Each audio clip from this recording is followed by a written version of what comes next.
Want to show you a live look now on the Hill. All eyes on Secretary Chu. He's the Energy Secretary, set to answer questions on why he approved a massive federal loan for a failing solar panel maker with political ties. It is the question that critics have been shouting from the rooftops for months. And Tennessee Republican Marsha Blackburn, she'll be at that hearing. She's my guest now. And good morning to you. Good morning.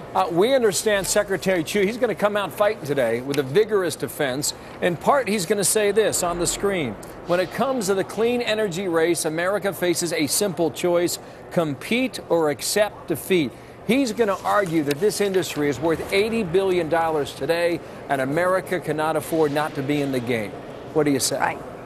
I say that is a policy discussion if he wants to go to the Energy Subcommittee and have that. Today, we are focused on the fact that the Department of Energy was not equipped to manage, facilitate, conduct oversight of the $18 billion in stimulus funds that they received, that this DOE Loan Guarantee Program obviously has failed because two of the first three recipients of these loan guarantees have already filed for bankruptcy, that there is a problem with the due diligence that was not done by the Department of Energy. So why did they choose to give some of these companies these loans, and why are they picking winners and losers for this loan guarantee program? The other thing he's going to say on the screen again: we appreciate the support the loan programs have received from many members of Congress, including nearly 500 letters to the department.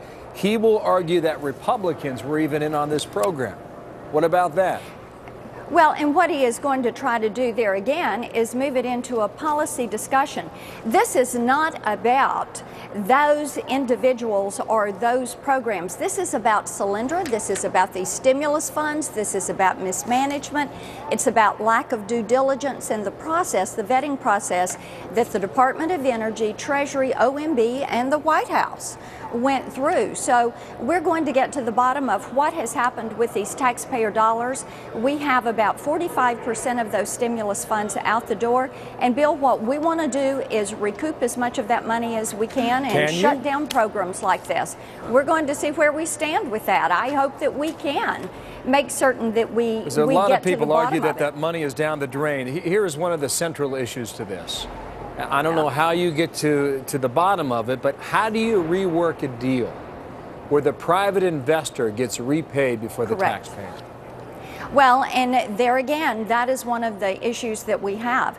Who knew what? When did they know it? When you have the taxpayers that are subordinated in this loan program in order for a private investor to go forward, because they said, look, you know, we think that you are on the verge of bankruptcy and we're not going to put any more money in until we get our money back, until we're in first position to get our money back.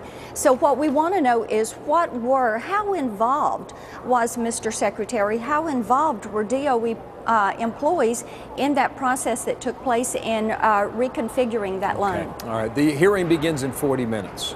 We're going to watch and we will listen along with you. Marsha Blackburn, Great. the Tennessee Thank you, Republican. Thank you. 19 minutes back.